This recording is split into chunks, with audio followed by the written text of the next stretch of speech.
Thanks so much for being here, and thank you for that introduction.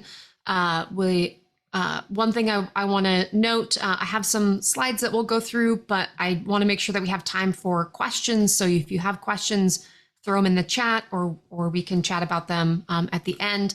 I also have some contact information available on one of the last slides, but you can use the QR code on the slide here to get to my faculty page if you would like to do that now. So I'm going to start off talking about some of what we know about the burden of gun deaths in the U.S., distribution, talk a little bit about what it means to take a public health approach, and then some of the work that we've been doing evaluating policy, talk about some of what we know, some current goings on in the U.S. related to gun policy, and then I'll wrap up with some takeaways. And as I mentioned, there should be time for Q&A at the end. So starting off with the epidemiology, I'm going to go over some slides, talk about the distribution of gun deaths. We just published a report recently, just a couple of months ago, that really provides a lot more detail than what I have time for today. So again, you can use this QR code and you can link out to our report that analyzed CDC firearm mortality data. So contrary to what we might hear on the news or see on social media, the leading cause of firearm death in the US is suicide. In 2020, the last year that we have complete data available through vital statistics, there are over 45,000 firearm-related deaths, 45,222 to be exact. That's the highest number of firearm deaths that we've ever recorded in the US. There were over 24,000 firearm suicides, which accounted for just under 55% of all gun deaths. And the big increase that we saw in the US between 2019 and 2020 was largely driven by around 5,000 additional firearm homicides, in 2020 compared to 2019. So we had more than 19,000 firearm homicides in 2020. The rates of non-firearm homicide in the US, which is illustrated by the lower light gray line on this figure, have been fairly stable and are pretty similar to economically peer nations. However, our rates of homicide overall are much higher because of our substantially higher rates of firearm homicide. For anyone who's wondering what this peak is, in 2001 for non-firearm homicide, that is the September 11th, the attack on the World Trade Center. There were around 3,000 additional non-firearm homicides that year. Our firearm homicide rate had been pretty stable between 1999 and 2014. However, during 2014 and since then, fatal interactions between police and communities resulting from shootings by police, we've seen sustained increases in firearm homicide. The COVID-19 pandemic exacerbated all of the kinds of things that contributed to higher rates of gun violence in the US. And then you add on to that protests around social distancing and mask mandates, add on top of that the murder of George Floyd and associated protests. And we've seen, unfortunately, a perfect storm of factors coming together, which have contributed to our increased rates of gun deaths. Research has consistently shown that firearm homicide is not distributed equally across demographic groups in the US. So first off, I want to note that race is a social construct based on a physical expression of genes. However, this expression impacts the ways in which people are perceived, how they move through the world, and this can contribute to disparities in all sorts of health outcomes, and due in part to systematic oppression and racist policies. This graph shows the distribution of firearm homicide rates by race and age group for 2020. You can see that Black Americans experience disproportionately high rates of firearm homicide that peak for those who are age 20 to 24. American Indians and Alaska Natives also experience higher rates of firearm homicide compared to white Americans, with rates that are more than twice as high for those aged 25 to 34. Firearm suicide rates are also not distributed equally. While there are increases in rates among all racial groups beginning in the teen years, American Indians and Alaska Natives have the highest suicide rates among younger Americans who are aged 20 to 24. For white Americans, the rate of firearm suicide generally increases with age. We know from research on the demographics of who owns firearms, predominantly older white males own them, which is consistent with higher rates of firearm suicide due to higher rates of exposure. Existing and new research has documented the relationship between firearms in the home and risk of homicide and suicide, as well as IPV and other forms of gun-related death. And the risk can be increased by as much as 3 times higher when you have guns in the home. When we look at the distribution of mechanisms used in suicide attempt, we see that the vast majority of individuals who are attempting suicide are using either poisoning or overdose in their attempt. Only about 6% of suicide attempts overall involve a firearm. So this includes all outcomes, fatal and non-fatal. The case fatality rate is the rate where you see the number of people who died from a particular mechanism over the total number of people who attempted using that mechanism. And the case fatality rate for firearms is very high because firearms are exceptionally lethal. Depending on the study that you are looking at, anywhere between 80 to 90% of suicide attempts involving a firearm result in a fatality. And that is much, much lower for the most common form of suicide attempt. If you recall, that was overdose. So what we end up seeing in the distribution of fatal suicide attempts is that actually more than half of fatal suicide attempts involve a firearm, even though they accounted for only 6% of attempts overall. This is really important because means matter, mechanisms matter. When an individual can't access lethal means, they may not attempt suicide, or if they do, they may substitute to a less lethal means. Both of these would increase the likelihood that either an individual would survive or our suicide rates would be lower.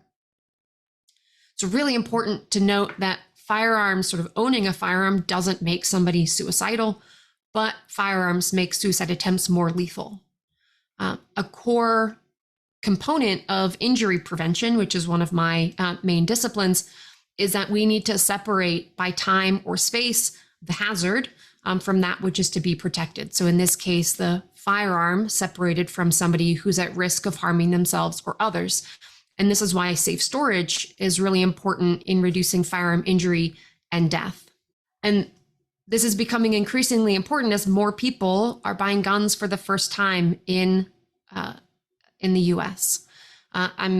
You may have seen the data on record numbers of background checks and gun sales happening over the last year or so. Current estimates suggest that there were around 8 million new gun owners between 2019 and 2021. This is not just people who own firearms buying more. This is people who never owned them before buying them for the first time. So these increases, in conjunction with our already high rates of gun deaths in the US, really raise up a sense of urgency that we need to be having open and honest conversations about firearms and about firearm policy. It's really important that we have the knowledge and the tools to have these effective conversations. And I'll just note briefly, if you look at the counts, these monthly counts, there had been relative stability, started to increase in the late 2000s, but a substantial increase after the Sandy Hook school shooting in December of 2012.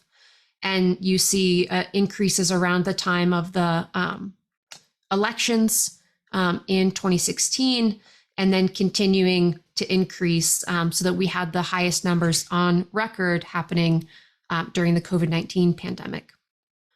So now that I've given a little bit of an overview of the epidemiology and what we know about the distribution, I want to talk a little bit about the public health approach and some of the work that I and my colleagues in the center are doing to understand effective solutions. So first off, when we're thinking about a public health approach or taking a public health perspective, we're thinking about all deaths. So we're looking at homicide, suicide, unintentional shootings, shootings by police, any type of violence or injury with a firearm. And we also think about all victims.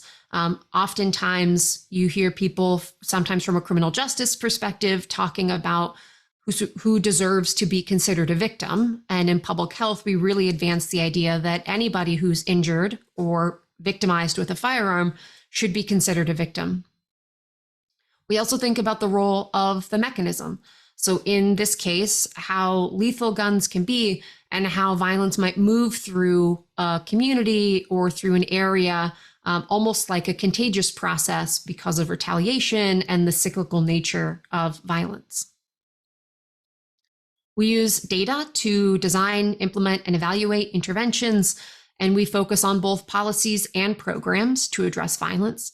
And when we're thinking about policy, you may have heard the phrase big P policy, little p policy. We think about laws and regulations, big P, but we also think about organizational decisions, how data is used and distributed within an organization, those little p policies as well. And we think about the whole spectrum of prevention. Anyone who's in public health sort of knows about the various ways that we might think about prevention. So primary prevention, right? Can we keep something from happening in the first place? Secondary prevention, if something does occur, can we minimize the potential harms? Or how can we use tertiary prevention to support rehabilitation of victims, but also survivors or other members in the community, family members, and folks who are returning from being incarcerated? How can we support those individuals to reduce the likelihood of future violence? And we take a multifaceted approach. Some of you may have heard about the 3 E's or the 4 E's. So we aim to educate people. Can we help them engage in safer behaviors or minimize risk? Thinking about the environment, can we change the environment or the design of a product, for example, to improve safety, maybe crime prevention through environmental design? We may use enforcement to hold individuals accountable when they put others at risk, either through enacting policy or enforcing laws that are already in place. We might use economic incentives or disincentives to encourage or discourage certain behaviors. So taking a public health approach to violence prevention and just gun injury and death more broadly is really necessary if we're going to effectively address the range of risk and protective factors that might relate to gun violence. So I want to take just a few minutes and highlight some of the policies that we think are relevant at reducing violence. So for those of you who are less familiar with this issue, particularly for those of you who might not know the US context related to gun policy, I want to talk about a few facets of federal and state gun laws in the US. So federal law sets the floor. So they set a minimum saying you must at least have this criteria for gun purchasing, et cetera. But states can choose to pass stronger laws that raise the requirements for gun ownership or put other procedures or policies in place. So for example, the Gun Control Act of 1968 created a list of prohibiting conditions saying people who have these conditions cannot purchase or possess firearms. So for example, you can't own a firearm if you've been convicted of a felony, if you are a juvenile, meaning you're too young, or if you've been involuntarily committed, just to name a few. Federal law also prohibits gun ownership among those who are convicted of a domestic violence misdemeanor, meaning someone, the interesting thing here, so if you have been convicted of a domestic violence misdemeanor, meaning that you were violent toward a current or former intimate partner with whom you lived, or have a child together, then you would be prohibited from owning a firearm. But if you are violent towards someone else, most states don't prohibit gun ownership by people who are violent towards someone other than an intimate partner, which never really made a lot of sense to me, why you couldn't own a firearm if you were violent towards a family member or intimate partner, but you could own a firearm if you were violent towards like a stranger on the street. But we'll circle back to that. But you can see from this list here, this list on the left lists out the different policies, and you can see over here some of the state and federal standards. A lot is left up to the state. So for example, only 13 states say that you have to be 21 to possess a handgun. Only 21 states require private sale background checks, meaning that everyone has to pass a background check regardless of from whom they buy a firearm. Only 9 states require people who want to buy a handgun to first get a license. That's a policy I've spent much of my career studying, and I'll talk a little bit more about that policy in a moment. 27 states have some form of child access prevention law, meaning people who have guns in the home and there are also children around, they have to store them in a way that doesn't allow unsupervised or unauthorized access to the guns by children. And 19 states have extreme risk protection order laws that allow the court to be petitioned to temporarily separate someone from their firearms. Additionally, states can choose to regulate concealed carry, which I'll touch on this again in just a moment. And there's also a policy that's not directly related to guns, but has implications for the use of guns in public, which are stand your ground laws that remove the duty to retreat and allow people to use deadly force if they feel threatened. Additionally, while I mentioned that the federal law sets the floor, pretty much every state has what's referred to as a preemption law, meaning that they set the ceiling. So smaller local jurisdictions that may have a unique need or desire to address their issue of gun violence actually can't set laws higher than the state level. So this creates challenges for local jurisdictions being responsive to the kinds of gun violence that they might be experiencing. I want to briefly mention, for those of you who may have seen this morning, President Biden signed into law the Bipartisan Safer Communities Act. This is the first major piece of federal legislation that has come out in nearly 30 years that is focused on gun safety. It includes some really important components. It also has some weaknesses, but some of the facets or elements of this legislation include supporting crisis intervention programs, which includes extreme risk protection order laws, those ones that you can separate someone from their firearms during a time of elevated risk. It provides stronger background checks, which includes more time and access to more records for those who are under the age of 21 when they are trying to buy a firearm. It clarifies who is engaged in the business of selling firearms and who needs to become a federal firearm licensee before they can sell firearms. And I'll touch on why this is important in just a moment. It creates penalties for those who are engaged in straw purchasing. That's where someone buys a gun with the intent of giving it to someone else. And it has penalties for gun trafficking, where people are buying lots of guns and moving them across state lines. It partially closes the dating partner loophole. So when I was mentioning domestic violence misdemeanor prohibitions earlier, if you were a dating partner, meaning you dated, you had an intimate relationship, but you never lived together and you don't have a child together, you're actually not subject to prohibitions, even if you were convicted of a misdemeanor violent act against that person. So this law extends prohibitions to dating partners, but that prohibition only lasts for 5 years. It's not permanent the way the other prohibitions are. And it improves access to mental health services for families and children. So I want to spend just a little bit of time talking specifically about the federal background check system. One, because there are some changes to in this new bill that can impact this system, and also just to lay the groundwork for the purchaser licensing law that I'm going to talk about next, just so that we can see where those fill in the gaps. So when someone in the US walks into a gun store or wants to buy a gun from a licensed dealer, that seller is required to conduct a background check. They put information into the National Instant Criminal Background Check System. The acronym is NICS. I don't know why there's no B in the acronym, but there's not. I guess it's easier to say NICS maybe. But they use the purchaser's name, date of birth, gender, other sort of demographic information to check the person's background before making the sale. So once they submit the information, one of 3 things happens. The seller may be immediately alerted that the sale can proceed. The sale will be immediately denied if the check says that the person is prohibited, or it may be delayed if more time is needed to conduct the background check. So if it's delayed, law enforcement has 3 business days to conduct an additional review of records to determine if the purchaser is prohibited. The way our system is currently set up under federal law, if the check doesn't come back within 3 days, the default is that the seller completes the sale to the purchaser, even though they may be prohibited. That's what's called the default proceed loophole, or the Charleston loophole.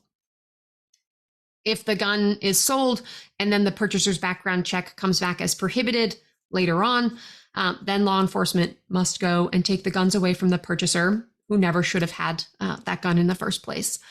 And this happens between 5,000 and 6,000 times per year. People who are prohibited from gun ownership are able to buy them from a federally licensed dealer because their background check doesn't come back complete, and the default is to sell the gun in the absence of complete information.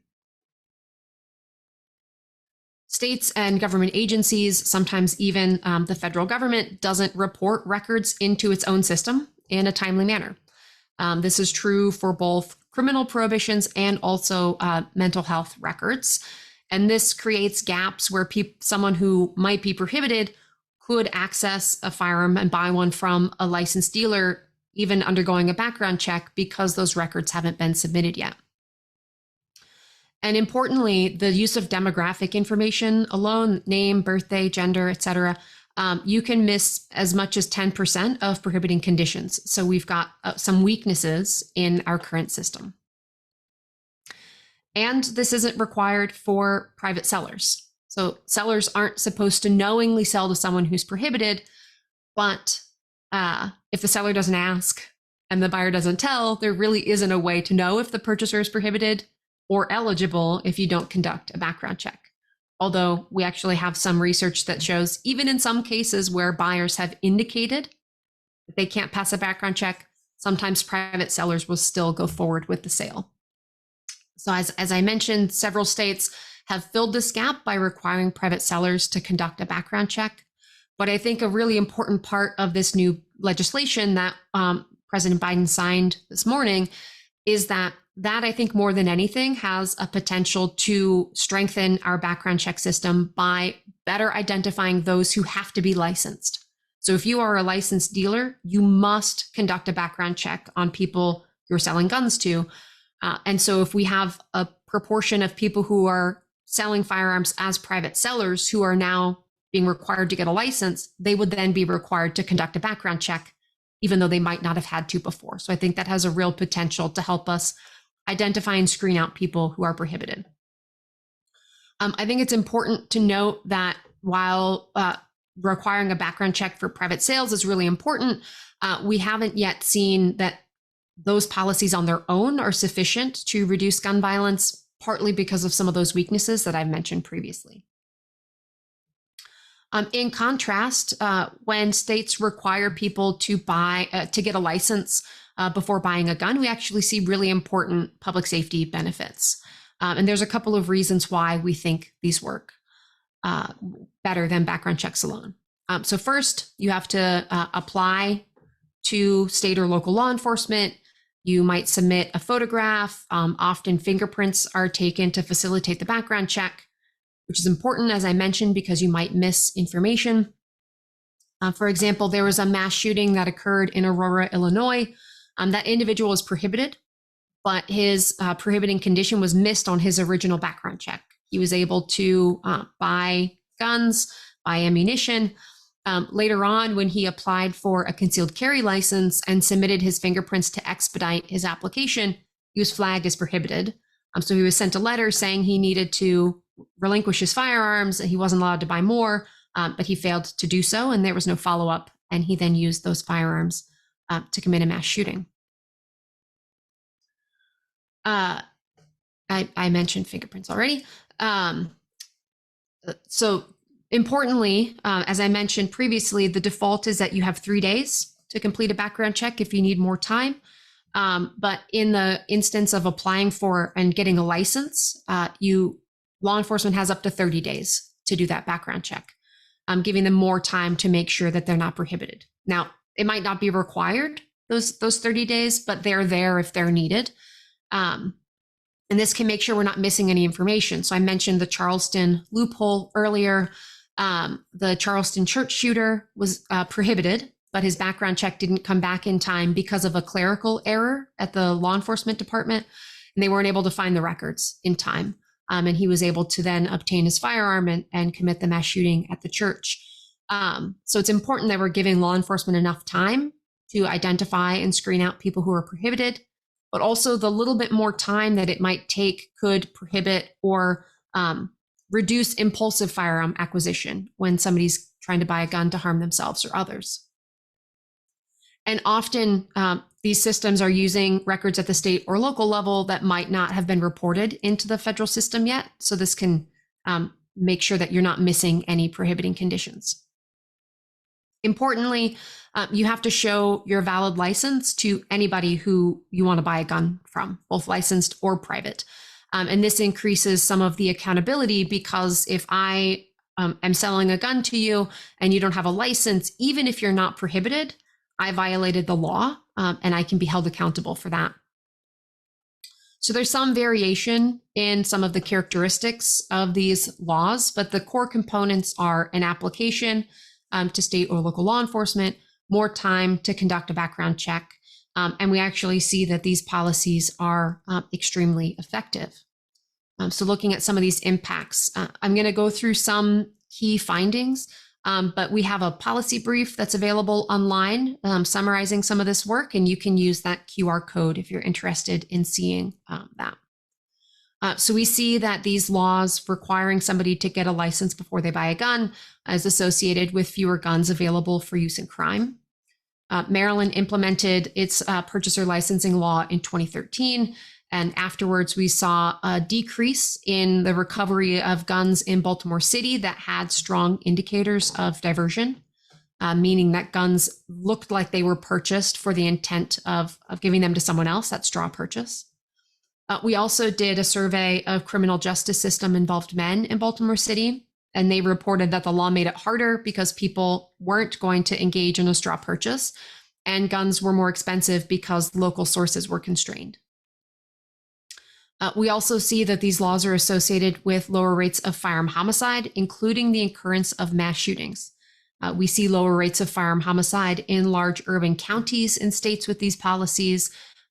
We also see reductions in state-specific estimates. For example, when Connecticut implemented its permit to purchase or purchaser licensing law, they saw substantial reductions in homicides. Our analysis of fatal mass shootings found that when states require an in-person application with fingerprinting, there's a 56% reduction in the incidence of fatal mass shootings. We also see lower rates of firearms suicide. This may be due in part to delaying impulsive acquisition. We also see fewer law enforcement officers shot in the line of duty in states with these laws, as well as lower rates of shootings by police. So when you have better processes to screen out people who are prohibited, when you constrain local sources and perhaps make it harder for people who are legally prohibited from having guns to get them, we make all of our communities safer. I want to briefly mention two recent changes that are important. The White House back in April announced new rules regulating privately made firearms, or sometimes referred to as ghost guns. These are sometimes sold as a kit. You buy them online. They don't require or didn't require people to undergo a background check to buy them. People sometimes call them ghost guns because they don't have a serial number, meaning you can't trace them back to the original purchaser or seller or really find out any information about where these came from. Most of them can be easily assembled with the instructions provided, as well as the tools. You can see here an example of what one of these kits looks like. All of the tools and pieces that you need to construct and assemble a firearm. Lots of YouTube tutorials as well. Because they've been unregulated, privately made firearms have become a go-to source for people who are legally prohibited from owning a gun, including perpetrators of domestic violence or intimate partner violence, as well as youth, people too young to purchase them. Last year in 2021, more than 20,000 privately made firearms were recovered in crime. which is 10 times more than the number that was recovered in 2016, just 5 years earlier. This rule includes requirements that those manufacturing ghost gun kits be licensed, just like any other gun manufacturer. It requires individuals buying these kits to undergo a background check. And if a gun is taken into an inventory by a licensed dealer because of repair or sale, they must add a serial number to the firearm. We created a video for folks to learn more about ghost guns or privately made firearms. It's posted on our YouTube site. You can, again, use this QR code, or you can go to YouTube and search for the Center for Gun Violence Solutions. That's our new name that just changed at the end of March. Additionally, President Biden nominated Steve Diedelbach to serve as the director of ATF. We have not had in the US a permanent director of the ATF since around 2015. And having a permanent director will help us ensure that the agency has the tools and resources and anything it needs to both enforce our laws and help make sure that everyone is safer. The last policy I want to mention, I'm not sure how tuned in folks are to the Supreme Court, but the New York State Rifle and Pistol Association v. Bruin Supreme Court decision was made on Thursday, just a couple of days ago. New York had what was referred to as a May issue concealed carry law. This means that in addition to meeting certain objective criteria, applicants also had to have a good and substantial reason to carry a loaded concealed handgun in public. And this was a concern, and this was the part that was being challenged because it was extremely subjective. Who needed a firearm, who was allowed to carry, there was a lot of variability. And so in the Bruin decision, the Supreme Court struck down this discretionary element. Importantly, the decision reaffirmed that the government does have an interest in regulating guns and can regulate guns, such as how they're sold, who can buy them, where they're carried. But the court also struck down the test that courts had been using for more than a decade to decide whether laws were constitutional or not. They instead are insisting that judges use text, history, and tradition in their rulings and analogy for what the framers of the Constitution may have been thinking between 1780 and 1805. There are a lot of policies right now that don't really have good analogies. So, for example, our domestic violence prohibitions in the late 1780s, 1800s, women weren't full citizens. We couldn't vote. We were basically property, not to the same extent as enslaved persons, but women did not have many of the rights that we have today. And so it's hard to think of what an analogous law or policy would have been in the late 1700s that would help uphold domestic violence prohibitions. Now, this doesn't mean that every gun law will be struck down, but it's going to create chaos and confusion. And there will be immense variability in how cases are decided. And some of these long-term implications, even short-term implications, remain to be seen. So there's been a lot happening. I want to just, in this last section, just really briefly talk about some public opinions. We've talked about the burden and distribution of gun violence and some public health approaches and policies. But I want to talk about some public opinion polling data. So we've been doing public opinion research on gun policy since 2013. We were frustrated by questions like, do you think we should have more or less gun laws, or should our laws be stricter or weaker? It's like, even if 100% of people said we should have more gun laws, like, what do you do with that information? How do you inform the policymaking process? So we developed a set of questions that are very specific. So the first question, or the first policy that I'll briefly mention, is requiring background checks for all sales. We've talked about this a little bit previously, but we asked people, do you favor or oppose requiring background checks for all gun sales? And we see 85% support overall. And when you look at gun owners and non-gun owners, or by political party, or by demographic groups, we see very very little difference. Slightly lower support among Republicans, but still greater than 80%. The next policy, again, which I've talked about, is requiring people to get a license before they buy a firearm. So we asked people, do you favor or oppose people applying to state or local law enforcement to have their identity verified and get a license before they buy a firearm? We see 72% support overall, and that includes 60% of gun owners and Republicans, so a majority. Interestingly, a separate study, the data isn't presented here, we asked gun owners who live in states where these laws are already in place. We asked them if they favor or oppose these policies, and 75% of gun owners living in states where these laws are already in place support them. So I think there's often a misconception about what a policy will do, what it will be like, but in places where it's been implemented and some of the mystery has been resolved, much broader support. Almost about 15% higher support. The last policy that I want to mention are extremist protection orders. We ask about two kinds. So we ask about those that are initiated by law enforcement and those that are initiated by family members. It's really important to keep in mind that these laws are temporary. And they both remove someone's current firearms and keep them from buying more for the duration of the order. I didn't mention this previously, but these laws have been associated with reductions in suicide, and they've been used in instances to prevent mass shootings and address domestic violence. So when we look at law enforcement initiated, we see 70% support overall and 76% support overall for family initiated.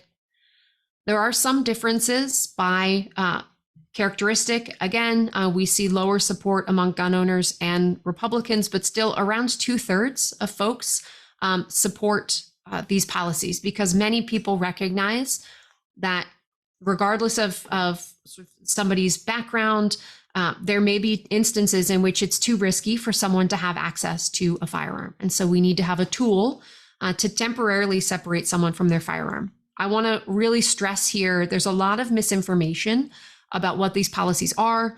These policies do include due process. So there is a petition made to the court, evidence is presented to a judge, and a judge decides. Sometimes there are emergency orders that happen very quickly, but then there will be a full hearing where the person who is potentially subject to this order has a chance to defend themselves, to make, sort of give clarifying information or provide context. And if a person makes a false petition where they don't have accurate information, or they're doing something with the intent of harming the other person, they can actually be held responsible. So there are some important due process protections in place. So I just want to wrap up with a few key takeaways, and then we can open it up for discussion. So taking a public health approach is essential. If we're thinking about reducing the burden of gun deaths and promoting safety, we need to make sure that we are using the full range of public health approaches and tools available to us. We have evidence-based policies and solutions right now in the US that can help us address gun violence. And the majority of adults, including most gun owners, support most evidence-based policies. There are a few which we can talk about which don't have majority support, but most of these policies do. And educating ourselves is a key to effective advocacy. A core of public health is that we need to advocate for the changes that we think will be most effective to improve population level health. In order to do that, we need to know what works, what people think about it, and we need to have effective tools. Unfortunately, some folks associate advocacy as sort of a taboo thing to do, or something that is associated with lobbying, which can be, but public health really needs to be advocating for the changes that we want to see.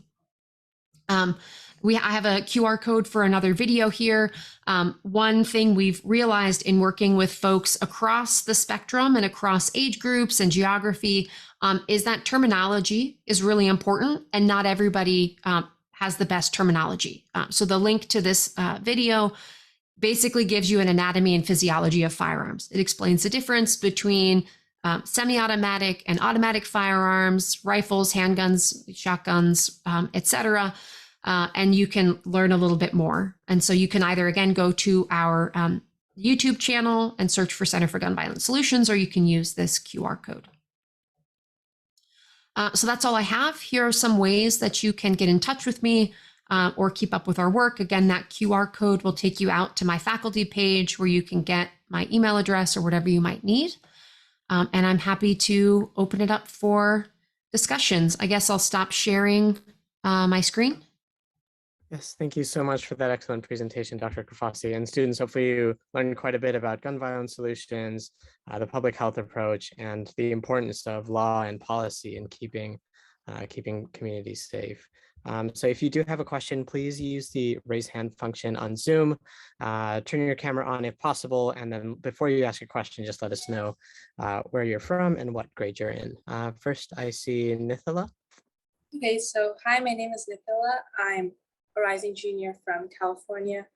And my question was involving like firearms and like whether or not you think we'll get to a point where like we can kind of compromise on like maybe banning those like really lethal assault weapons and maybe like getting to a point where people can only own like less lethal ones like handguns. Like, do you think that'll ever happen? Yeah, that's a great question. You know, there's a lot of discussion around how we can regulate or better restrict access to the types of firearms that are more lethal. We had an assault weapons ban in the US from 1994 to 2004, and it lapsed. The Senate didn't take action. It had what was referred to as a sunset provision, meaning that the policy was in place for 10 years and then it would go away without any action. And for those of you who are in public health, you may know that one of the hardest things in public health is for us to prove when something doesn't happen, which is the whole goal of public health, right? We want to keep things from happening in the first place. And so there were some senators who were saying, well, people are still getting these guns, so it's not working. There are a lot of loopholes in the policy that contributed to that. So they made it not happen. So all of that is to say, in answer to your question, there is certainly an appetite among certain populations, certain portions of our country to reinstate the assault weapons ban. And I think more importantly, restrict access to large capacity magazines. The ability to have a 30-round magazine lets you fire a lot of rounds really quickly and can lead to more people being injured if a mass shooting happens or some other incident. I think the Bipartisan Safer Communities Act that just passed in the Senate is a step in the right direction. It's the first time in 30 years people have come together and said we can do something to address this problem. And when you are working together to solve an issue, if you can find areas of agreement and work on that, then it makes it easier to do something else. So I won't say it's not impossible, but I think there are other things that we need to work towards in collaboration to be able to get there. Thank you. Next, we can go to Vicky. Hi, thanks for calling me. My name is Vicky, and I'm an incoming senior in Richmond, British Columbia in Canada. So my question for you is why is there a spike in mass school shootings in the US? Why is the location of schools and educational institutions especially important, even in the context of determining the cause of shootings? Yeah, that's a great question. So I think it's really important to keep in mind that even though we are seeing mass shootings happening in schools, it's still a relatively small percent of mass shootings. They are especially terrible and tragic. Not that any shooting is acceptable, but when they're happening in schools, they get much more attention, which makes them seem like they are actually more frequent than they are. Not to say that they aren't happening, they are, but we see mass shootings happening in public places all over the country. We've had over 250 mass shootings already in the US, and a small proportion of those have happened in schools. But I think it's important to keep in mind when people are committing a mass shooting, there's often some reason why that individual has chosen a particular location. Not in every instance, Certainly there are more that are random, but often the shooter or the perpetrator has some either direct relationship with the location or the individuals, or has some grievance against those individuals, and they target that location as a result. Importantly, a lot of people talk about schools as being gun-free zones, and that's why mass shooters choose schools, which actually doesn't play out in the research. Their gun-free zones are no more likely to experience a mass shooting than other areas. And many schools now have school resource officers, so they're not actually gun-free zones. You're just not supposed to be able to carry them as an individual, but they're often armed law enforcement. I think it's important that we are looking at the broad spectrum of gun-related deaths, because we can't just make legislation because of a mass shooting at a school, for example. We need to think more broadly.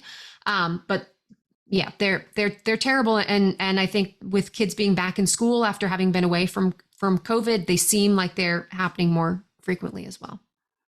Hi. So I'm a rising senior in Virginia, and my question was basically based on how Senator Tim Kaine recently came to my school to speak on gun violence, and he spoke on how about a lot of the things that only show up in background systems or background checks, or what he referred to as the red flag system, only showed when there was like a mental health flag or obvious criminal history. So I wanted to ask, how effective would you say the background check system is on flagging effective leads to people wanting to commit gun violence who don't have those obvious red flags? Yeah, that is a really great question. So some of the work that we've done and work by some of our colleagues has found that when people were incarcerated for a violent crime with a firearm, 30% of them had no prohibiting condition. There was nothing in their background check that would have kept them from buying a firearm. There are another 30% of people who were prohibited, who got them through some unlawful means. But the other third of people would have been prohibited if they lived in a state with stronger laws. So I mentioned previously that there are people who can be violent as long as they're violent towards a stranger or not an intimate partner, who can still purchase firearms. So we have people who have demonstrated violent behavior, been convicted of violent behavior, who are still legally allowed to buy guns. So I think it's important to keep in mind sort of what the prohibitions are at the federal and the state level, and sort of recognizing those weaknesses. We still have records that aren't reported into the system, as I mentioned previously. So there are people who are prohibited, who have a prohibiting condition at the state or federal level, and that information just isn't being reported. There's a misperception that when somebody runs a background check through the NICS system, that they see why the person is prohibited. You don't see any of that information. You don't see that the person has a mental health prohibition. You just see that you can't sell them the firearm. So there was for a long time a concern about reporting information in. All of that is to say, there is no one solid and 100% effective way to identify anyone who is going to engage in violence.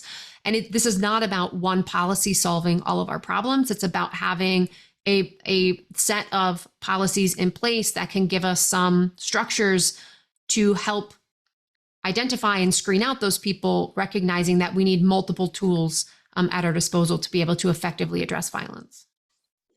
Thank you for the interesting speech, and it was a very informative speech to me personally, because I live in Japan and I don't really have like chance to learn about gun violence here. So I started to pay more attention in gun violence after like the Texas school shooting, I guess. And there was a basketball coach named Steve Kerr who made an emotional speech about like the gun violence in Texas, and he emphasized that the government should improve or like strengthen the background checks for the gun violence. And I would like to know, like, what do you mean by like improve or strengthen the background check, and like to what extent do you agree with like his opinion about like improving the background check? Yeah, that's a great question. So some of the issues that we have with our current system There can be delays in reporting. So somebody might be prohibited, but that information from the state or local level isn't reported into the federal system. So we need to sort of incentivize upgrading our systems so that everybody can be reporting digital into the system as opposed to like faxing paper records, which still happens in some places. We need to address the fact that in only 21 states, all sellers are required to conduct a background check. So we have 29 states where if you buy a gun from a licensed dealer, you have to undergo a background check, but you can buy that very same gun from somebody you meet at the gun show or an acquaintance or somebody you meet online and then meet up with. You can buy that very same gun without a background check. And so that there are far too many firearms being sold through private sales without any check at all, about 20% of guns. So that's an important weakness that we need to address. And then I mentioned that default proceed, where if you don't get the background check complete, the default is to sell the gun in the absence of all of the information that we need. Those are just a few ways that that we can strengthen the system that we currently have without having to put new new prohibitions or anything like that. It's just about identifying the people who are already prohibited. Hi, Dr. Crifasi. My name is Srinitha Balraj. I'm a rising junior from Novi, Michigan. Thank you so much for your talk, especially after the Oxford shooting, which was like not too far away from me. I was like really interested in gun violence and like school shootings in general. So my question is about school shootings. So I've noticed like my school and so many other schools around me have been having like stricter rules on like who externally can enter the building, or like my school. Yeah. Or It's getting so boring. Mute that person. And like my school is doing construction to have like a stricter like entrance. So they have to go straight to the office before they enter the school, which I think is great. But something I've noticed is that with a lot of these school shootings, the school shooter happens to already be in the building because they're like a student or someone else already in there. So I was wondering if you have any recommendations on what like these schools can do or on what students can do to like protect themselves. Yeah, that's a really great point. A lot of attention has been paid on sort of hardening targets. That's what it sort of all of the strategies, some of the strategies that you're referring to, only allowing people to come in and out of one door, making sure all the doors are locked, sort of restricting the kinds of things that students can carry around with them, all those kinds of pieces. And I'm not saying that those aren't important. We certainly need to think about physical features of buildings that sort of make it easier to access or not. In the Uvalde shooting, the door that was supposed to be locked didn't lock when it was closed. So like we need to be thinking about these things for sure. But I think it's also important to keep in mind that when people commit a school shooting, when we know information about sort of what happened, 3/4 of people who commit a mass shooting at a school got the gun from the home or of their family or another family member, sort of their own home or their family member's home. And so access to firearms is really important because the most important through line across all forms of gun violence, all forms of mass shooting and violence prevention related to firearms is the firearm. You can't have a school shooting if the students don't have access to firearms. You can't have a fatal mass shooting in a grocery store if somebody isn't able to access a firearm. Now, I'm not saying that we should totally prohibit gun ownership and that nobody should have them, but we need to think about when we have them, when somebody takes on the responsibility of bringing a gun into their home, and sort of exercising their right.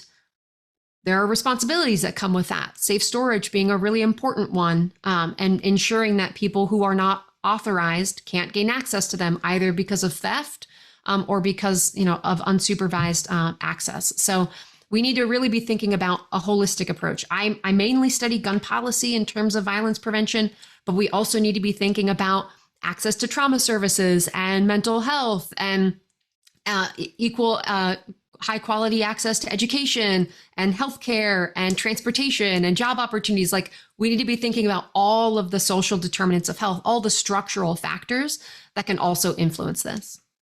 Hello, my name is Daniel. I'm a rising junior from Frisco, Texas. And my question that I have for today's meeting is, how has the U.S. government done in order to track ghost gun manufacturing and sales so far? Yeah, that's a great question. So up until now, basically nothing, because they're sold online. These kits or these pieces, you don't have to have a license to sell these kits. You don't have to have a license to make them, and so very little on the sales side has been traceable, trackable.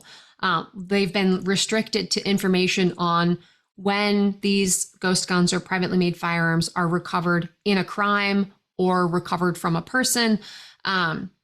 That's really what we've been restricted to. And we've seen a tenfold increase in recoveries of these guns over the last 5 years or so. We hear from a lot of people that, these are just hobbyists. They just want to make them. And, they have a right to do this as an activity, which is totally fine. But folks who are hobbyists who are engaged in these activities could likely pass a background check anyway. So requiring them to pass a background check to buy a kit, it doesn't seem like that much of a burden. But we do know that people who are prohibited are using these as well. There have been tons of stories of teenagers buying these kits, making them and selling them or using them themselves. People who are prohibited because of domestic violence restraining order, buying them and using them to stalk and harm the partners who were trying to leave them.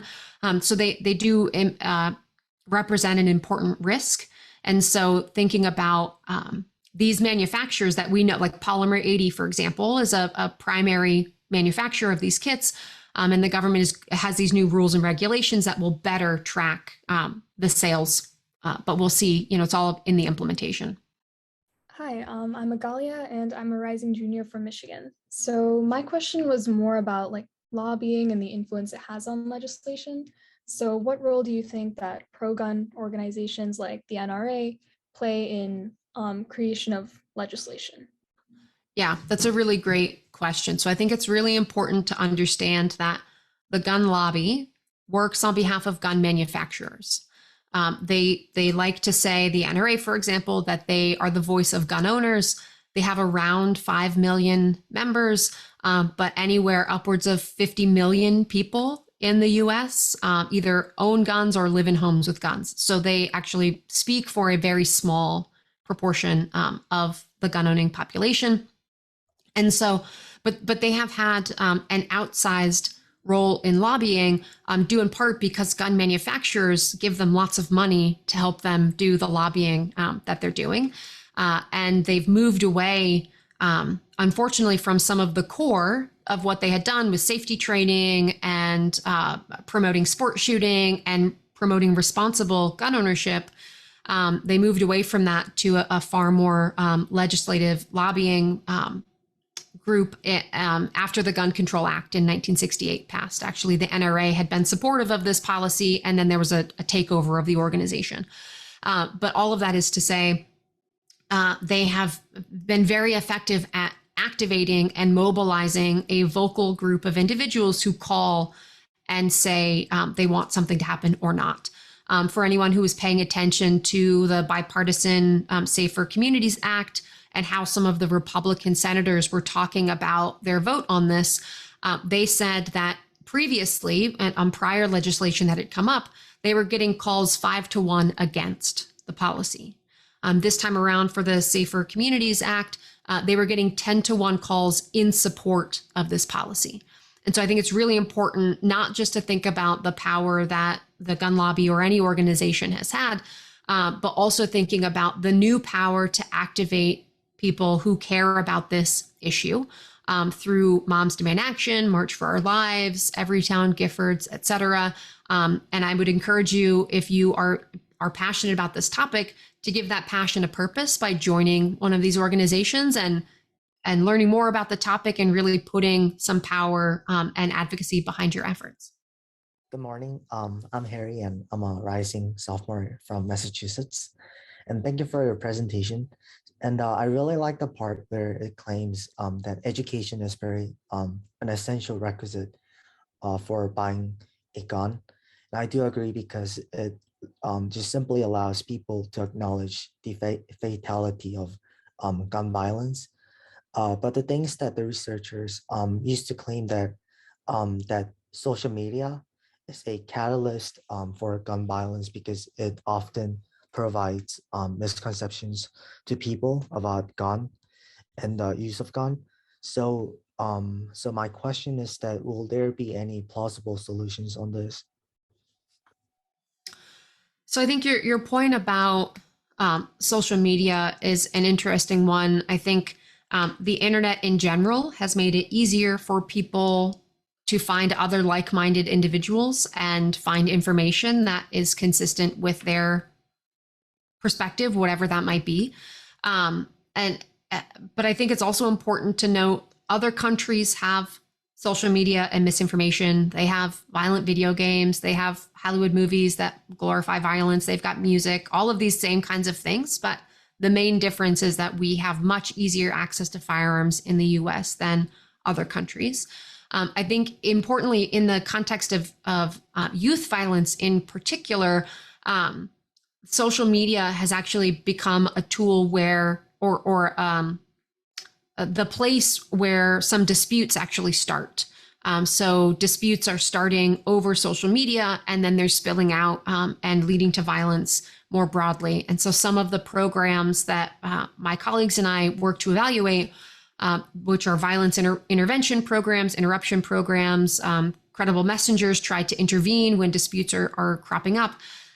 Those programs haven't evolved as quickly as our technology has evolved. And so we need more programs that are tuned in to social media, rap music, some of these other things where some of these disputes are starting, so that we can get a better grip on some of these pieces. But even in the context of social media and misinformation and all of these pieces, we still know that there are policies that we have right now that can help us address this issue, whether it's strengthening our systems for selling firearms or dispossessing people, at least temporarily, during a time of crisis.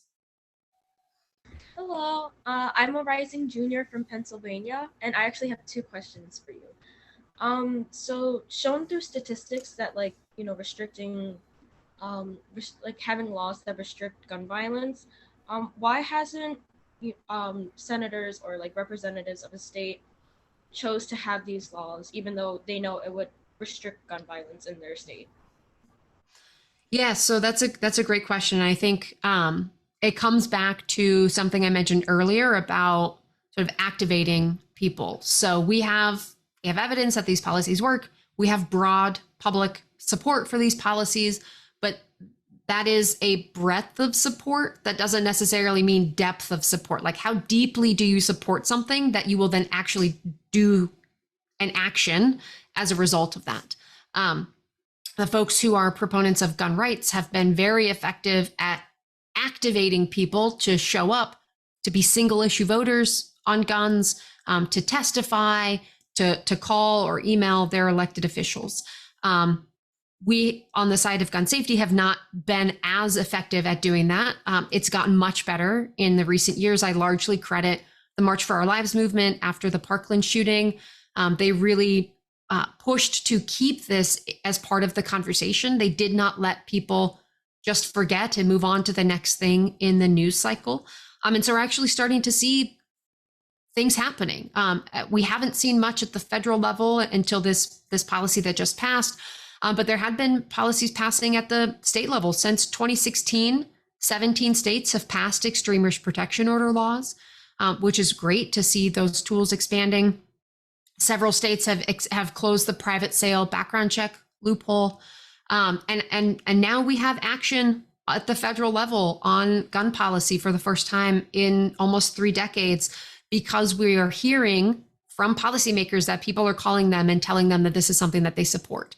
I like to joke that policymakers make decisions based on the 3 C's: their constituents, their colleagues, and their conscience. They don't want to have to listen to their conscience. They will vote with colleagues if they need to, but more than anything, they'd like to be able to say that they're voting on behalf of their constituents. And so it's so important that people take action and let their elected officials know what they want to have happen. And if those officials aren't doing what you want them to do on a topic that's important to you, then you need to find somebody else that is going to be consistent with your perspective, whatever that perspective is. Thank you so much. And my second question is, in America's history of mass shootings, most of the weapons, or like most of the popular mass shootings, had a AR-15 style rifle. So what has America done to like restrict these, dangerous weaponaries rather than like letting them be legal? Yeah, that's a great question. So when you look at mass shootings, sort of the occurrence of mass shootings, around half involve handguns and around half involve a semi-automatic rifle, like an AR-15. It is important to note, though, that when a semi-automatic rifle is used, you see much higher casualties, people killed and injured as a result. So we tend to see those more in the higher profile mass shootings, as you were saying.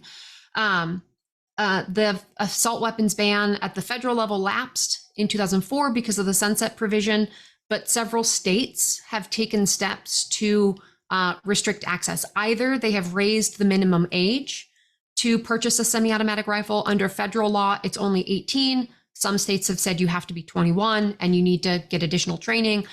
Some states have said you can't buy semi-automatic rifles that have features that make them look like an assault weapon. So the ability to accept a large capacity magazine and some other characteristic like a collapsible stock, a pistol grip, a muzzle flash suppressor, something like that, that makes it more like an assault style rifle.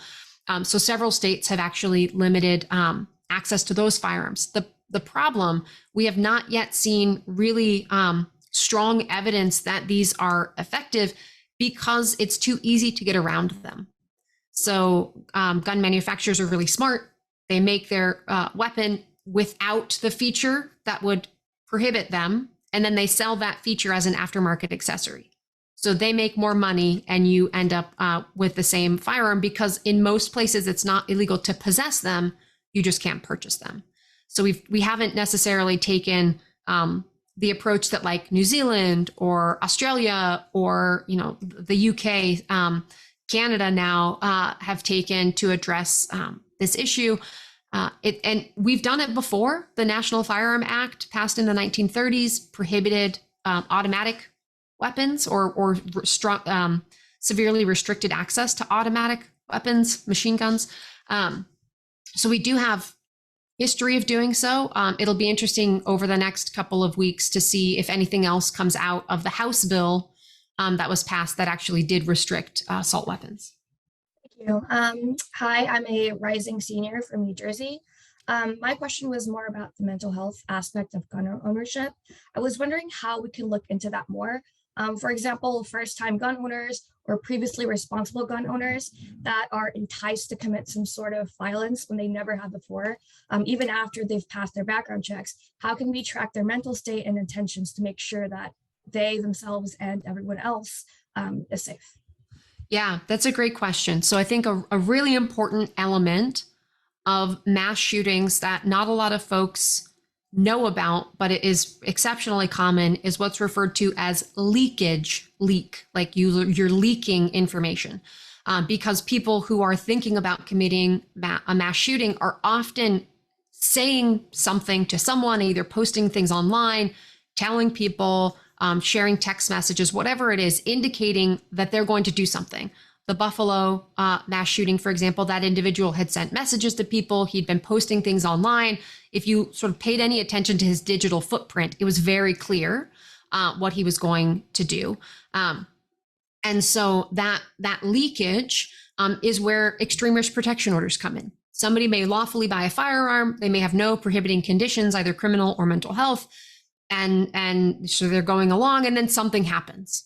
Either, they may experience some emotional crisis, maybe something is happening in their life that makes them at elevated risk of harming themselves or others. And an extreme risk protection order allows people to petition the court to temporarily take those persons' firearms away. If the crisis passes and they're no longer deemed to be a threat to themselves or others, they can get their firearms back. If it doesn't pass, you can renew the order and you can keep that in place. Importantly, for folks who are experiencing a mental health issue that leads to an ERPO being issued, that's often an important connection into services, whether it's therapy, diagnostics, treatment, whatever it might be that that person needs. That can be an important linkage. So it's not just about access to firearms. It can be an important entry point for people who are experiencing a mental health crisis. Hello, my name is Christian, and I'm a rising senior. So my question was, with the increase in school shootings, I heard that Ohio has allowed teachers to carry firearms. How do you feel about teachers carrying firearms, and do you think more states will allow teachers to carry them? Yeah, that's a great question. So my understanding of the Ohio bill, they had already allowed teachers to carry firearms. They just changed the amount of training required. So they used to require teachers to get over 700 hours of training, and now it's like 25 hours of training, which is alarming. We know that law enforcement who get an exceptional amount of training aren't always the greatest at using their firearms sort of either with appropriate decision making or accurately. Accuracy of shooting among law enforcement in a crisis situation can be as low as 30%. If they're being shot at while they're trying to shoot their target, it's like 12 to 18%. So we know that like well-trained people who we expect would be responding to these kinds of incidents don't always do a very good job. So I have an immense level of doubt that a teacher with 24 hours of training would be able to perform better than law enforcement. My concerns are what happens if that teacher makes a mistake and doesn't properly secure their firearm and it is accessed by somebody who unintentionally or otherwise harms themselves or others. We know that 400 times a year, people unintentionally kill themselves with a firearm. So it's certainly an important thing to think about. What about if an incident does occur and in the attempt to shoot a potential perpetrator, they shoot and injure or kill a student, an innocent bystander, which we know happens in response incidents.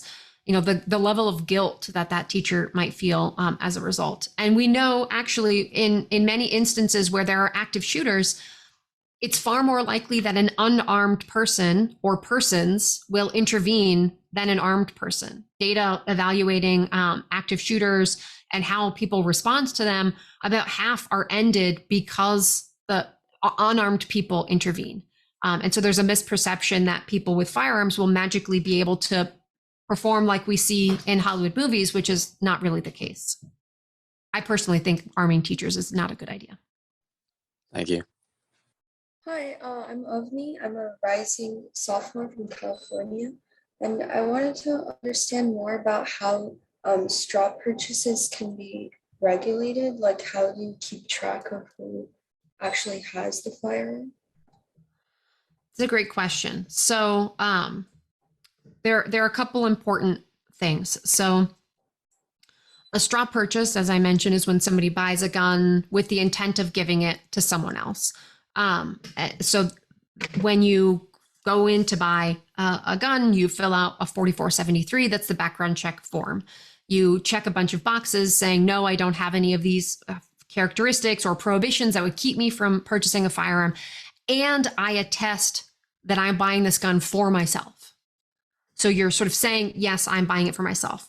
So when we think about indicators of a straw purchase, when a gun is recovered within a short time of retail sale, within about a year, and the person who has the gun is not the person who bought it, that's sort of how we quantify or sort of track guns from straw purchase.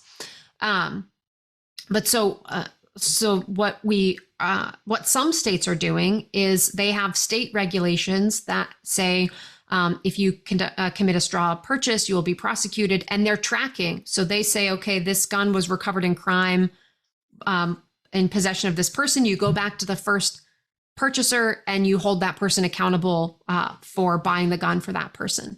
A lot of states don't have any of those kinds of policies. So the new bipartisan bill that just was signed by President Biden addresses this. It actually creates a federal crime for straw purchasing, sort of defines what that is.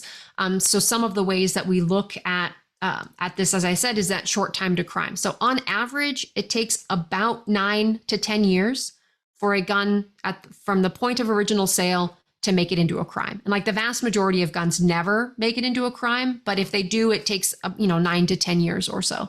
So when a gun is recovered within 1 year, that's a really important indicator. So folks are tracking those kinds of pieces. There's also things like at the point of sale that gun dealers can do. So for example, if I'm in the shop and I'm likely to be a straw purchaser, it is unlikely that I'm the one asking questions or handling the firearm. There's somebody with me who's asking the questions and handling the firearm, but then I buy the gun in my name. So sort of being attuned to those kinds of things are really important. There's some other pieces. If somebody comes in and is buying lots of guns over and over and over again, that's also another indicator. And so keeping track of those kinds of things from the dealer side, from the sales side, can also be impactful. Hi, Dr. Crifasi. My name is Ayati. I'm an incoming junior from California. And my question for you is that I wanted to ask you about technological advances. And do you think that helps or hurts gun control? And once again, thanks for your time today. It was a really awesome presentation. Oh, thank you. So there are a few ways that I think technology could be impactful. So one of the challenges that we have right now, when a gun is used in crime, we don't always recover the gun. Sometimes we only recover the casing that is around the bullet. And what we use right now is called ballistic information. We try to look at markings and striations and patterns on a casing to try to link a gun or a casing to a particular firearm. But there is a technology that's been developed. It's called microstamping. It uses laser etching on the firing pin. And when the firing pin strikes the casing, it puts a code on it, a serial number, just like there is on the gun. And then when you recover that casing, rather than somebody trying to interpret random scratches and marks and dents and striations, you actually see the code like a license plate, and you can tie it back to the first purchaser. So there's a bill in California that hasn't been implemented yet, but it was passed. It said any new models of firearms, any new models of handguns sold in California have to be microstamped. So gun manufacturers just stopped selling new models of handguns in California so that they didn't have to microstamp them. But there's a bill in New York that's looking to pass, and perhaps even New Jersey as well. And again, this isn't going to solve everything, and this isn't going to prevent people from trying to swap out the firing pin, but it is going to give us more information, right? Because we're not going to solve this with just one policy or solution. The other thing that people talk about are personalized firearms or smart guns. Guns that only work for an authorized user. This could be through fingerprint technology or like a radio frequency ID through a bracelet, a watch, or a ring. These have the potential to reduce the use of guns that are stolen, unintentional shootings by children and teens, youth suicide, etc. So there is some potential there. I have two concerns. One, as we talked about before, the leading cause of firearm death is adult suicide. And there is some reason to believe that people who don't currently own firearms might buy them if they think they can bring a safe gun into the home. There's some survey data that people who don't currently own firearms would consider buying one of these personalized firearms, which would increase the exposure to adults who are the authorized users and might lead to increases in suicide. We also know that among current gun owners, people who we might want, they can safely store all of their firearms and then perhaps have a personalized firearm that is more easily accessible. The folks who would be interested in that already safely store all of their guns. And so the benefit might be minimal. And we know that a lot of gun owners are not likely to buy these. Fewer than 20% of gun owners expressed any kind of interest in buying one if it added $200 to the cost. The models that we know are available right now add like $1,500 to the cost. So the likelihood that people would buy them might be lower. So I think there's a lot of opportunity for innovation. And economies of scale make things less expensive, right? The more you make something. And so maybe we'll get to a place where they're less effective. But uptake, diffusion into the market. I will say, if you gave me a magic wand and I could wave it right now and make all traditional guns smart guns, I think that would be a great idea. I just don't think they will get out into the market quickly enough to make a substantial benefit. It might take more time and information than we have currently. Cool, thank you. Hi, I'm Zohar, and I'm a rising junior from Guatemala. So I wanted to ask you if you think that mass shootings happen in the US more commonly than other countries because of the easy access to weapons, or do you think that it has something to do with the way people are educated or the culture or something like that? Because we see mass shootings in the US more than most countries in the world. And do you think that the US could look at other countries who have succeeded in controlling guns and gun policies, for example, things like that, and they could take insight from them? Yeah, great question. So the rates of gun ownership and easy access to firearms in the US absolutely contributes to our rates of mass shootings. Other countries that have higher rates, not as high as ours, but some of the higher rates of gun ownership, they have much stricter standards in place for who can own firearms, where they're stored, how they can be used, the process that you have to go through, the screening. Some places require you to get letters of recommendation from neighbors. Some people say that if you can own firearms, but you have to keep them at a range, or you can't take them home with you. So there are way different standards in place for other countries that have more gun ownership than some other places that have way lower gun ownership. So I think we can learn a little bit about how we can better screen out folks, the kinds of responsibilities that we want to put into place. But absolutely, if we had fewer guns, we would have fewer mass shootings. That's a pretty clear association in my mind.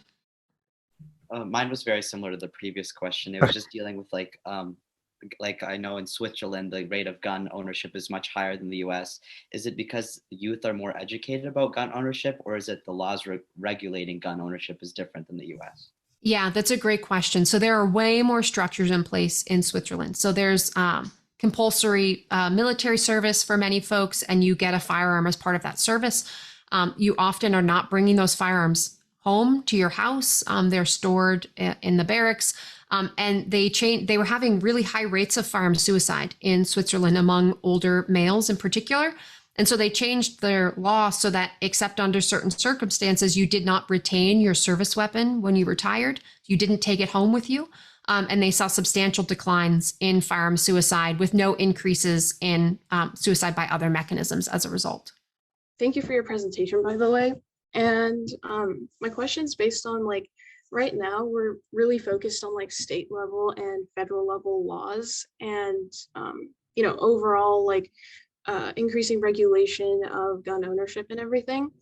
But what do you think about localized gun, shooting prevention, whether that's through education or just having community conversations? Because I think most of the issues lie around certain communities of people viewing different things in different ways, and perhaps going to those communities and talking about it. Would that be effective or not effective? No, that's a great question. You raise a great point. I think something I didn't talk about today, I may have implied a little bit, but to be just more specific about it, we have put policies and structures in place that have concentrated disadvantage and systematically disinvested in communities. And those places with concentrated disadvantage are also the places that experience high rates of violence. These also tend to be minoritized communities. So we have restricted access to resources. We have underfunded schools. We have not allowed for the accumulation of generational wealth by restricting access to homeownership, restricting access to Social Security. We've made as a country a lot of policy decisions that have concentrated disadvantage and violence in predominantly communities of color. There have been really effective community-based violence prevention programs that try to address some of these issues. I will say we need larger structural change in order to make a big impact, but we have seen communities or organizations, like Advanced Peace or ROCA or Safe Streets, Cure Violence, these community-based violence prevention programs that are have input from the community. They're often run by the community. They do violence interruption. They do trauma support services. They have transitional jobs, transitional housing, providing people food security, helping to address some of our basic needs, some of the basic needs of folks who are at elevated risk of violence involvement, either victimization or perpetration. And these programs have been really effective. Some have taken it even a step further. For people who meet program goals and are participating in the program, they get a small stipend that helps them transition out of the violent activities that they were engaged in. Other places are offering universal basic income to try to help people meet some of their needs.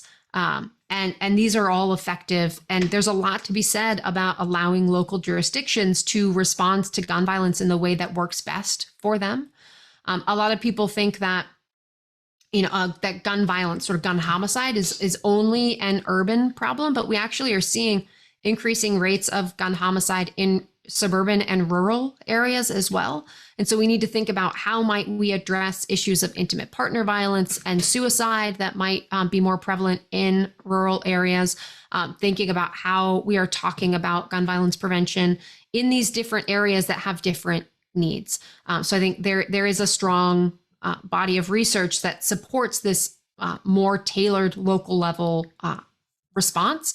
But many places can't do policy responses. It has to be focused on program responses because they're preempted from any local level gun laws. Well, Dr. Crifasi, thank you so much for your excellent responses and your presentation. There have been over 100 thank you messages in the chat, and it was wonderful to have you at our conference. Yeah, thanks for having me. And please reach out if you want to chat more, if you have any other questions, always happy to talk.